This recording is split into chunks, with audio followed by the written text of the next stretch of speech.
Hi guys! Welcome back to our channel. For today's video guys, i-share ko lang sa inyo ang ultimate pangarap ko, no? Ang lalong-lalo na sa mga kababayan natin dyan na mga empleyado. So, I dream of living off through dividends. I really believe guys that this video is something that you should consider watching, lalo na kung may pangarap kayo to retire gamit ang dividend strategy. Actually guys, this is one of the most effective way para makapag-retire. I think this is also one of the best passive income that you could ever have.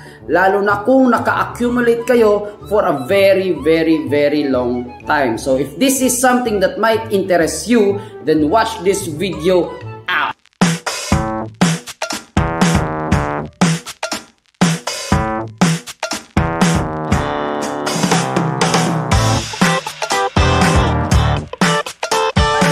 This is Ali Pakibar, your REIT buddy. I believe guys, lahat tayong mga Pinoy, we have these wildest dreams of retirement. Yung tipong wala ka nang poproblemahin na panggastos araw-araw, walang boss na magsasabi sa'yo kung ano dapat at hindi dapat gawin, at the same time, to have a lot of time with your family. But it's really sad to say na hindi mo ito kayang gawin with pension funds alone. So you really need another source of income to support your retirement. So there are passive incomes that I am currently working on or accumulating right now. So it is dividend stocks, REITs, and Pag-ibig MP2. If you build this kind of well-diversified dividend portfolio in which I believe kayang-kaya abutin ang aking pangarap na dream retirement.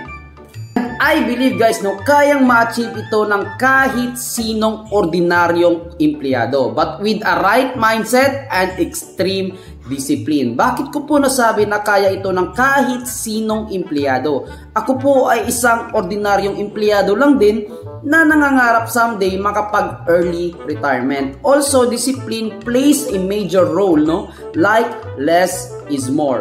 We desire less so we could invest more. To share with you guys, I remember the time na sirang-sira yung cellphone ko and hindi ako makabili, not because wala akong pera, but because that time was pandemic and madami po talagang investment opportunities na mabibili that time. Fundamentally good dividend stocks are going down and ako naman ay salo ng salo, bili ng bili. So I'm filtering out lang guys yung mga hindi kailangan at mag-focus on what matters most. In my 7 years of investing journey guys, I can say na meron na akong enough dividends to pay a significant amount of my expenses like water bills, electric bills, internet at marami pang iba.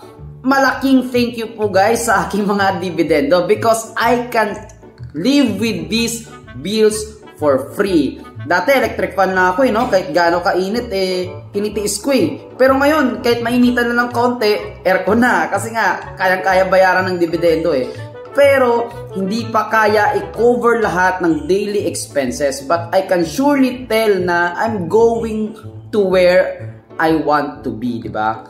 So, and building a significant amount of funds, guys, to earn substantial dividends takes a lot of time. So, 7 years ko pong pinaghirapan yun. Tapos, several bills lang ang kayang bayaran. Pero, small progress is still a growth.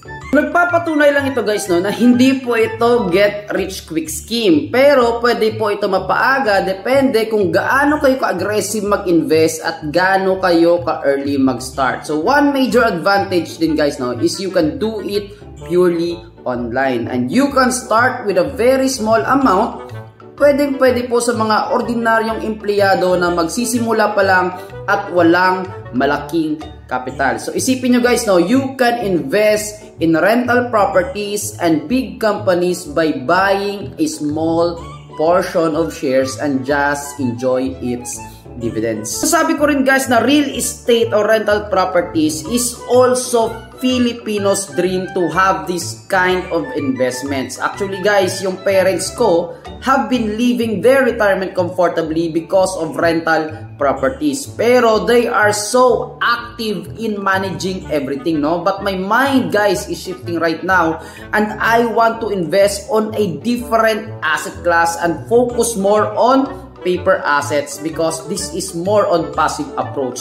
Yung dividends guys, mag-i-email na lang yan sa akin tapos yung pera didiretso na sa aking account. Hindi ko na kailangan mag-asikaso ng tenants, mamproblema ng repairs, magko-kolekta ng rents, no? Hindi ko na gagawin yan guys. More on passive approach po talaga yung dividend investing. And I can start with a very little amount guys, no? And I can save a lot of time bilang empleyado. Every month, magtatabi lang ako, then i-invest. Actually guys, if you keep on investing over the long term, at kung mapapansin nyo na bumubunga na yung mga pinaghirapan nyo, I can surely tell iba yung feeling guys, no? Iba talaga yung feeling. Like you want to add more investments. Kasi parang may nakikita ka ng ilaw from a very dark tunnel na nagsasabi sa'yo na malapit ka na sa iyong dream retirement. Pero iba pa din guys kapag specified ang goals natin. Dapat meron tayong numero, dapat meron tayong timeline para siguradong may plano tayong sinusundan. Let's take for example guys a typical Filipino worker who can invest around 5,000 per month sa mga dividend assets. Actually guys, madami dyan. Mas mababa ang kayang i-invest at yung iba naman mas mataas pa ang kayang i-invest. But let's just make things simple. Let's settle for 5,000 pesos. So, projection lang po natin guys, no? Huwag na natin gawing komplikado, no? Yan po ang mga potential retirement fund and dividends annually na marireceive nyo if you keep on accumulating 5,000 pesos per month in a specified years of accumulation and a specific yield. Kung mapapansin nyo guys, the longer you accumulate, the bigger the numbers. Kaya accumulating at an early age really matters a lot.